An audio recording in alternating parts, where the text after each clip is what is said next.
So, welcome again to another cooking vlog.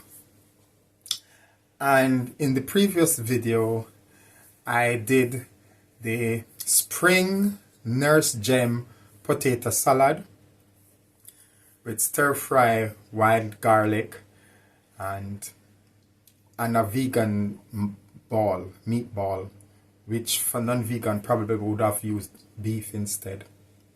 But in this video, the focus is on making bread. Remember in a previous video, I did a foraging vlog about wild leek seeds. So today I'm going to make the bread. And I also have wild garlic that I foraged for in Musselburgh a couple of days ago.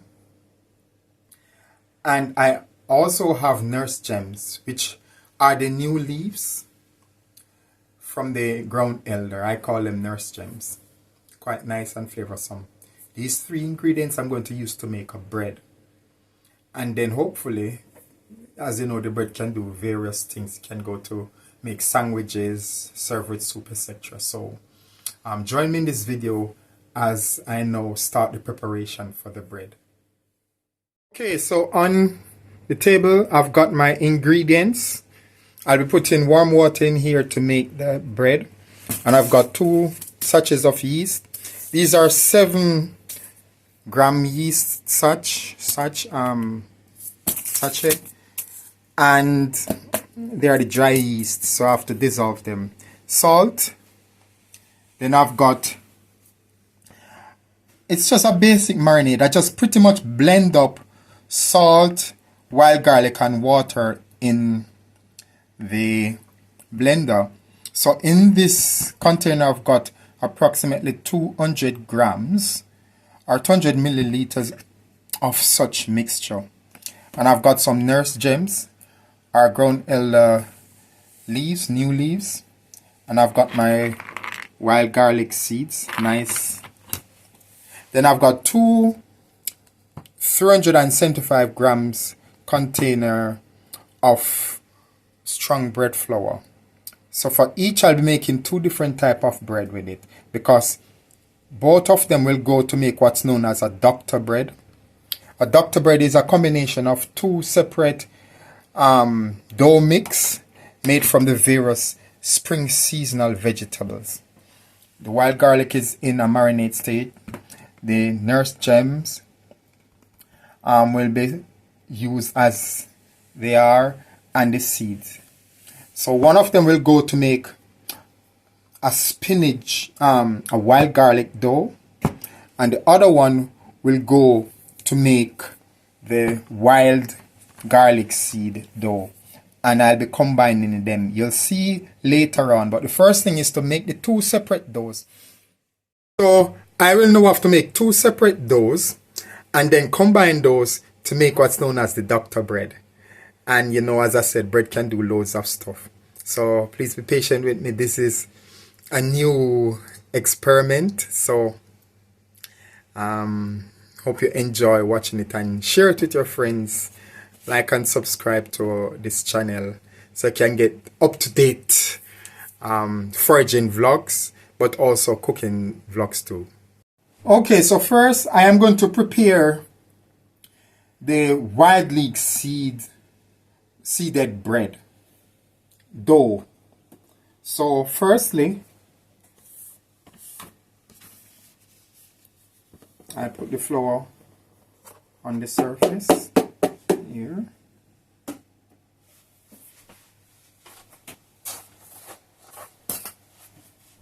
Salt. You don't need as much salt. Just 1 tablespoon should be fine. Because considering you might use the bread to dip in something that already has got salt in it. So what I need to do now is to mix the salt into the dough, into the flour rather.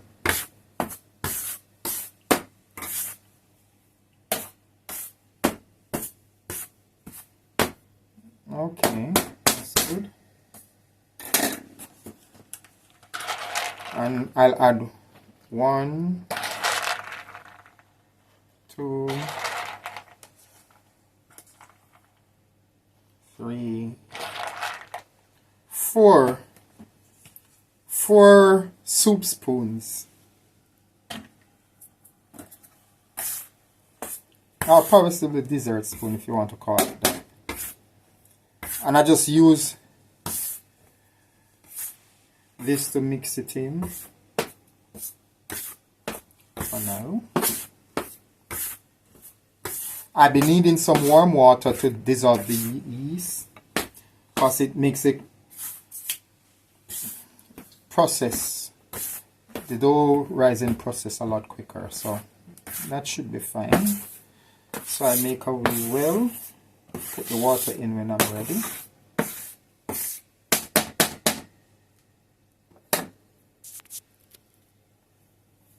Okay.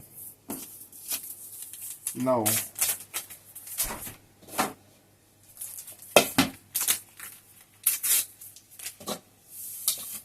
so the yeast is in here, the dry yeast. And I've got this here.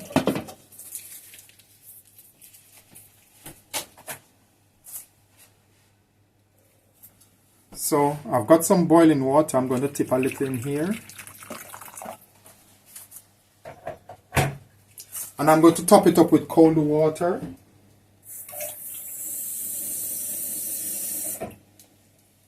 So now I've got about 200 milliliters of water. And now I'll have to dissolve the yeast with it. I can add a little more water if needs be. So just mix it in like that. Some people prefer to start working their yeast maybe a couple of hours before. I just do it straight away. The dry yeast, I find little yeast are quite nice. It doesn't also work with the various yeast in terms of its effectiveness of rising the dough. I don't know why, but these ones are like, maybe not all yeast are equal. So just mix it. Get that nice mixture. I still got some more water in here. Yeah, I just need some to dissolve this. So pour it in the middle.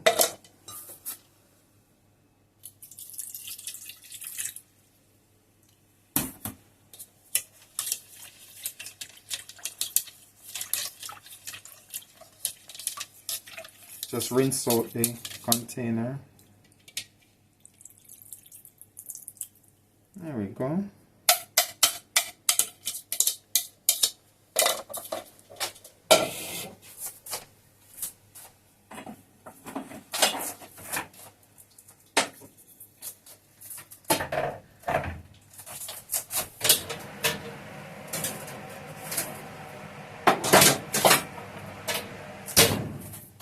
Right. So what to do is work from inside the circle and make this liquid more viscous without breaking the, just as I was saying, breaking the circle. Just work it.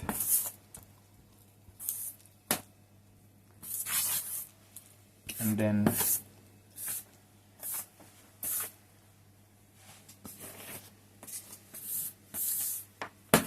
we go.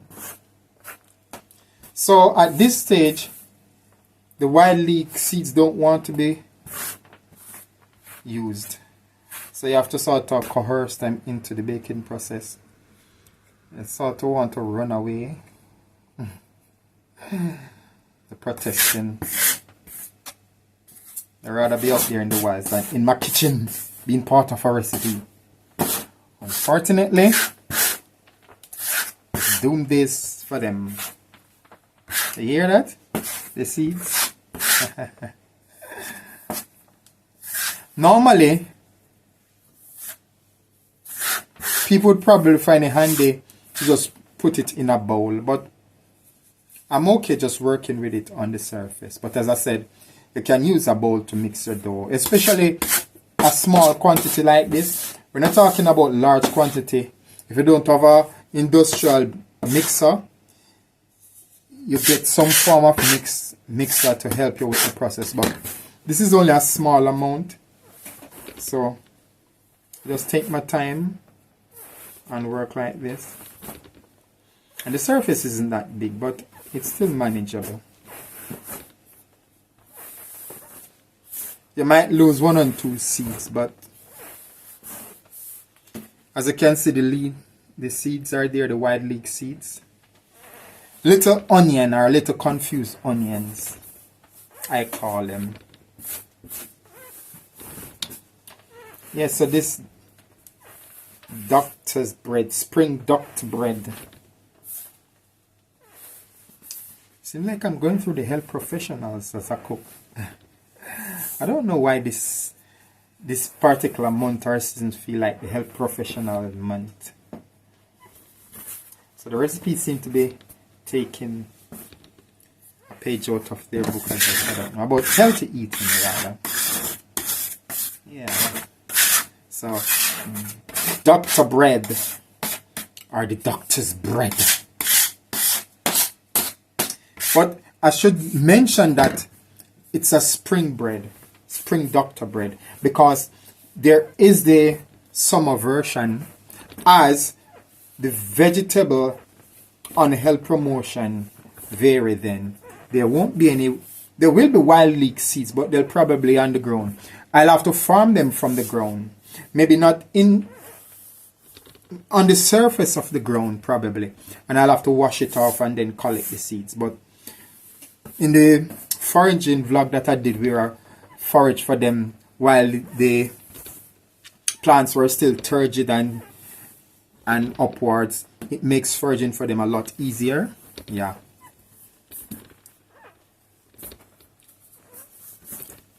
As I said, in the process I might lose 1 or 2 of these seeds because they tend to be very anti-bread.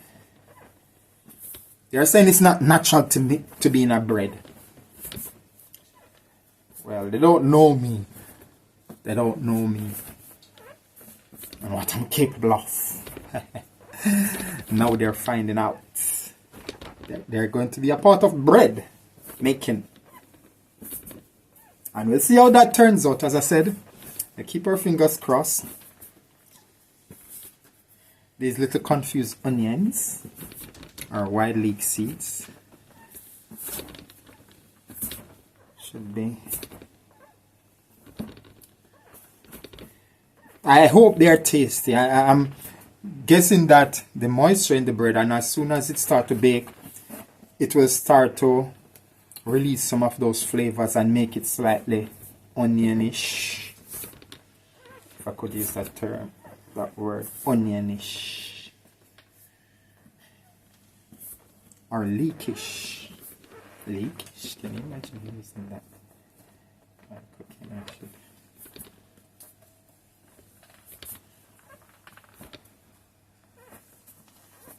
As I said, the larger the portion, the more likely you might need a mixer. But I'm just doing a small amount here.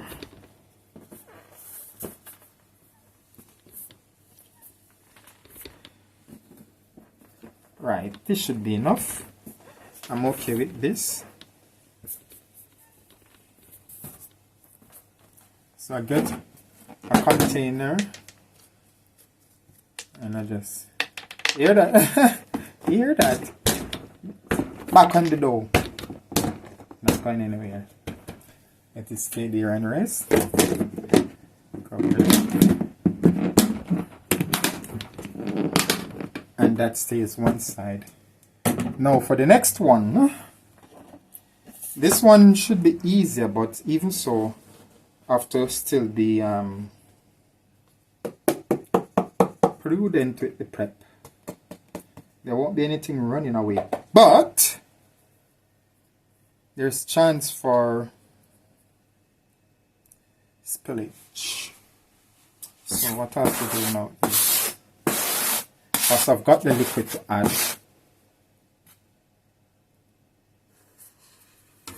And I need all the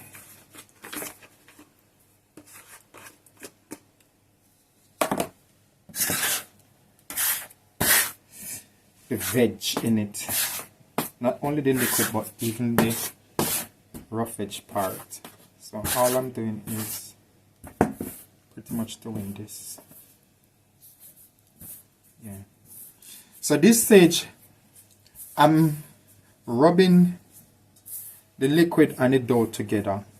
The first one I didn't do that. But this one, the aim is to sort of make the dough nice and green throughout. And I think it would still end up working out the same way.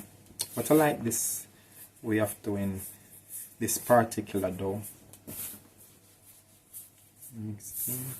As you can see, it's slightly green, and that's okay, because the idea is there should be one of the dough that have this nice rich green color,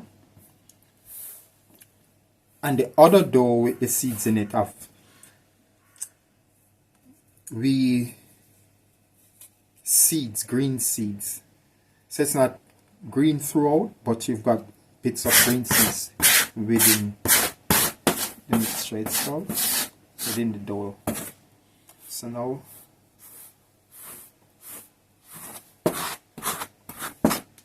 I make my well. Don't waste the ingredients, scrape it off. Make sure your hands are clean before you prepare your dough. So in this case, you can just scrape it off because it's a part of the ingredient. So it's supposed to be 375 grams of flour. But you have to keep putting some of it back into the ingredient, else you'll lose some along the way. Yeah. Okay, so now our yeast. The yeast. Yeast. Here we go.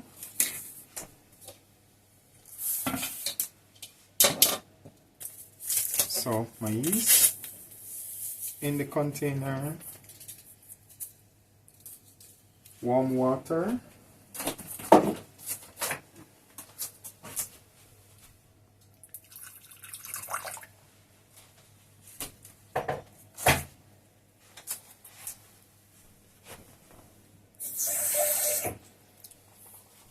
so this time you probably need 100 grams of water. This is because this mixture is already moist, so you don't need too much water to dissolve the yeast. As in the previous one, I used 200 grams, but this one's got moisture in the dough already, so you don't want to overdo it.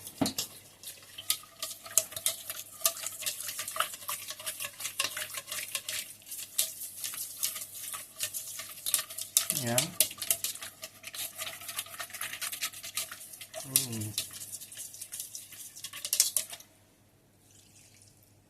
There we go. And a little more just to rinse it out. Sometimes some of the yeast gets thick on the whisk. There you go.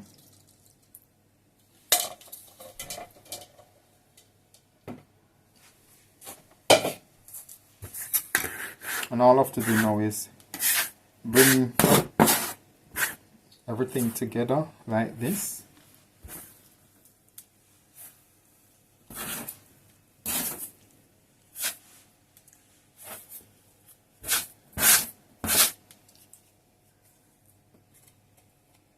Yeah, there's just so many. Can you imagine the world over the variety of breads that are made throughout the world? And even here in the UK, right here in Scotland, I believe that chances are you might have someone out there making another version of wild garlic bread. Or maybe the same thing. You never know. People are creative. So they'll find a way. In Canada or some of these other countries that have wild garlic. They'll probably make the bread with slightly different ingredients, but it would still have the wild garlic, which is the key ingredient, you know. And again, an alternative is to chop the vegetable and incorporate it into the mixture instead of making a marinade. Sometimes it gets a bit wet, so you always have a little extra flour left, strong bread flour. Always keep a little for times such of this as this, just in case it's a bit moist, too moist. Yeah, there we go. It's a tiny table, so I just have to.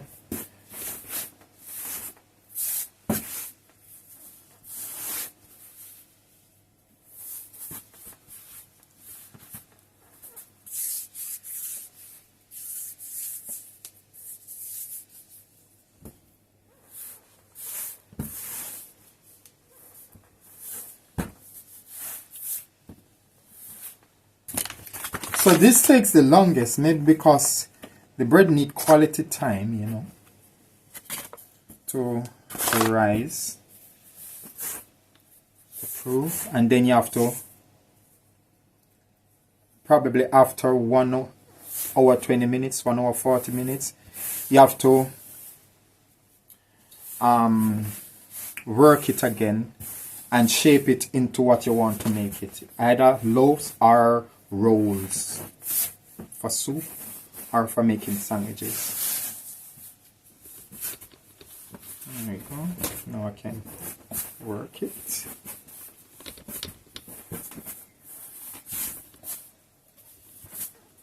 As you can see, it's green now, as opposed to the other one. This one is green throughout. It's uniformly green, and you can see the wild garlic dotted, the leaf dotted throughout.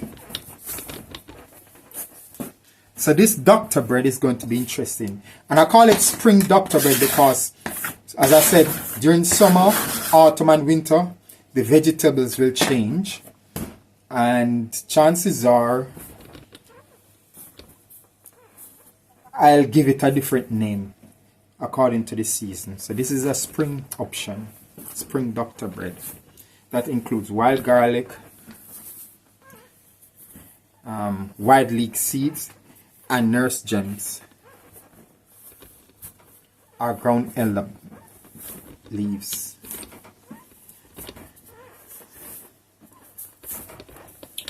So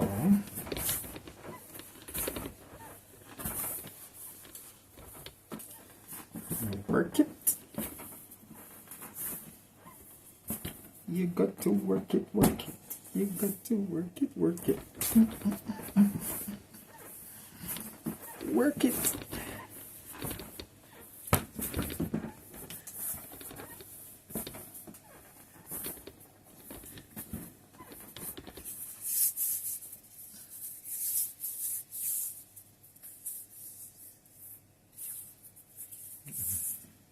That is.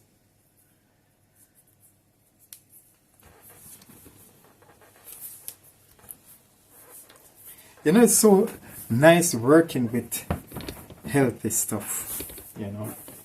You can eat it raw, or for health promotion reason, you can put it in other stuff. Even for kids who would never eat wild garlic, you could put it in the bread. Chances are they'll have a chicken sandwich or a cheese sandwich with the bread. And that's a nice way forward to get them used to the taste at least. Maybe it won't have as much nutrients as eating it raw. That's the ideal, but we know that there are people, our kids, even myself, there are some vegetables I can't just eat raw because I'm not accustomed to it yet. But the taste in something is a starting point. I see that as indirect health promotion, where obviously they might not get all the nutrients they want. The salad that I made earlier on, the spring nurse gem salad, potato salad, that's got loads of fresh seasonal products in it. You know, the bread is more an indirect health promotion approach, where people start to get used to the taste of stuff that they don't normally eat. But by getting used to the taste, one day the hope is that they'll be able to eat it raw. Yeah, one step at a time. Yep. So get my next container ready and in. Yeah, so this is my dough. Yeah, the second container.